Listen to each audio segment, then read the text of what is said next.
Today, we're building a rock wall in my friend's bonus room. This is Elias, and he's got 4 boys. This rock wall is gonna be awesome. Heck yeah.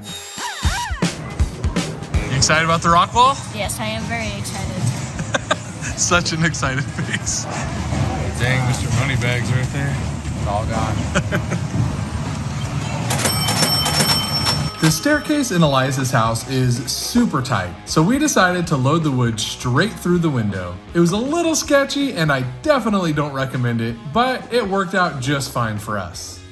After getting all the wood moved into the bonus room, I went to Arizona for a couple weeks. By the time I got back, Elias had all the plywood painted and ready to go. The first thing to do was drill holes where we could mount all of the climbing holds. We decided to space the holes evenly in an 8-inch grid pattern, giving us plenty of mounting options for the holds. This cheap framing square made marking the lines super easy. So these are my daughters, and these are 2 of Elias's boys and his girl. You excited about the rock wall? Cash, are you excited about the rock wall? Technically, yes. What does that mean? I don't know. Yes. Presley, you excited about the rock wall? I am 99.99999% sure. So 100. Mo, are you excited about the rock wall? Elias had the great idea of clamping a few boards together to speed up the process, and it ended up working out really well. It definitely saved us a bunch of time. First, we're gonna drill a hole and see if these T-nuts fit snugly. The kit recommended using a 9/16 drill bit, but all we had were 1/2-inch bits, which were a little smaller and actually made the T-nuts fit a bit more snugly. Snugger is better. So these are called T-nuts, and we're gonna hammer them into the back of the plywood, just like this. We're putting those all over on a grid on the plywood. That way we have that whole grid of spots to choose from to put the rock climbing holds. And these T-nuts are amazing. So you can see right here, that's where the rock climbing holds will screw in, and you can see the T-nuts through there on the backside. It's a really cool piece of hardware. I think they're an awesome invention. I like them a lot. Ding! What do you think, Mo? You still in your dad's water. Then we got to work drilling a bunch more holes. It's times like this where it's definitely nice to have a bro helping out with the tedious tasks. For the next batch, we're using a board that we've already used as a template, and it's gonna go a lot faster because we don't have to mark anything. It's nice. After Elias's genius idea of using the already drilled board as a template, the rest of the boards went super fast.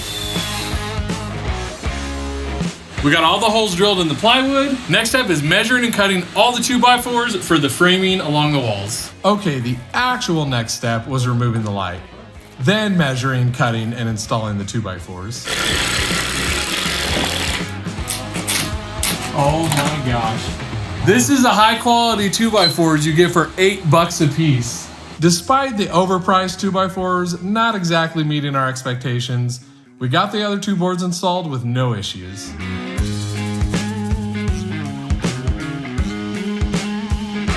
Now we're gonna have to hold the plywood up and screw it onto the ceiling. It's gonna suck. Very much so. And yeah, it did suck. 3/4 inch plywood is heavy. That was a lot of work, my shoulders are tired. So for the light fixture, we just drilled a hole in the plywood, popped the wires through, and we'll just be able to mount the light right there. Initially, we thought we were gonna have to move the light fixture over and install a new box, but it worked out well just mounting the light directly to the plywood. So we're doing 3 horizontal 2x4s over here. Since we're spanning across all of the studs, I think it's gonna be really strong. So we'll just get the other 2 up here and then we'll get the plywood up.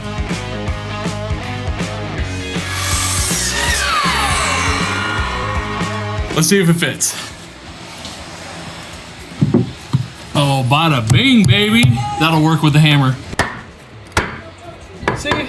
Just a little bit of love and it goes right in. So whenever somebody buys this house and they take this place down, I'm gonna put some stuff in here for them to find. Hot Wheels cars, a quarter. Maybe it'll be 100 years from now. Let's see. You gonna be able to read it? Elias is writing his phone number. I'm not gonna show it to you, obviously, but hopefully a future owner will text him a picture when he takes it down. Maybe Elias will live here forever till he dies, who knows?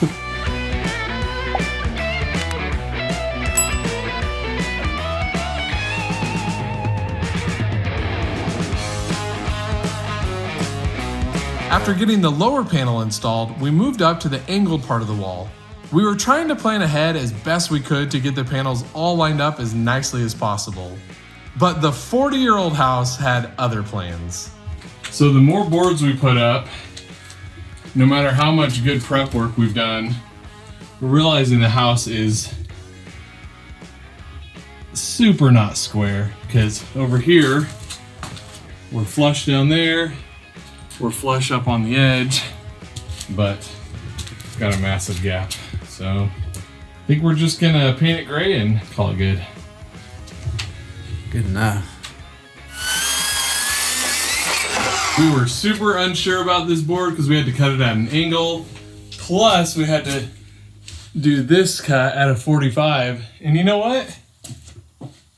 Turned out really good. Super happy with it. It's like we knew what we were doing. We got this wall all finished up last night. Today we've just got 2 more boards to do. We're gonna put them up on the back wall, and then we'll basically be done. I'm really excited to see what this is gonna look like all finished up. With these panels being installed vertically and on the outside walls next to the window where we didn't want them to stick out as much, we decided not to do the 2x4 framing behind these ones. We think it'll still be plenty strong enough being tied directly into the studs. Well, it looks real nice and everything, but forgot to put the T-nuts on, so we gotta take it down, put the T-nuts on the back side, and then put it back up one more time.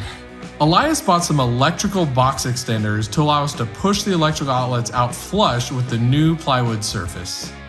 That extender box came with a couple long screws, and they'll go all the way through the outlet. They'll hold the box on and the outlet to the original box that's in the wall.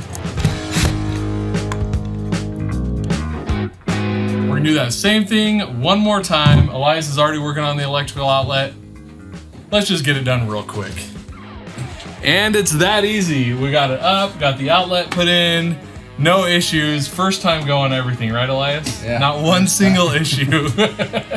Just try every try. Now it's time to start putting on handholds.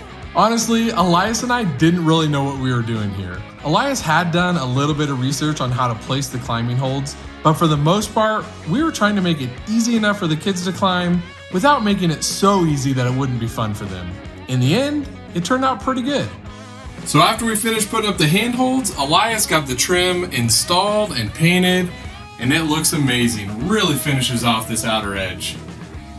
It's been a few weeks since we finished up the rock wall, and let me tell you guys, this thing is amazing. You gotta check out all these awesome features. So Elias got these 6-inch mattresses to be the base, so if any of the kids fall, they're not gonna get hurt. There's this really cool cargo net. He's just got a ratchet strap across the bottom there to hold it tight. We've got a couple different climbing ropes right here. Got a bunch of handholds and monkey bars on the top.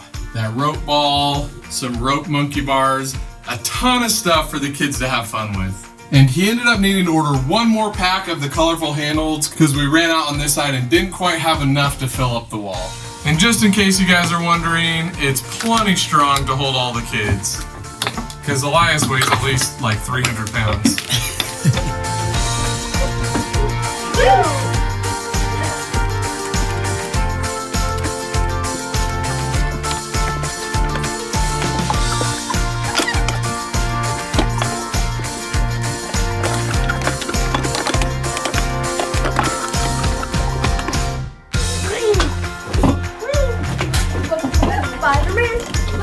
So what do you guys think of the rock wall? It's amazing! It's amazing! What do you think of the rock wall, Mo? It's amazing! Good thing those pads work well. This build was definitely expensive. As you saw, the wood was about $865. The paint and all the various hardware was about $225. The climbing holds were $455. The ropes, monkey bars, and all that other fun stuff was $340. The pads and covers were $705 for a grand total of $2,590. Thanks for watching, and we'll see you in the next one.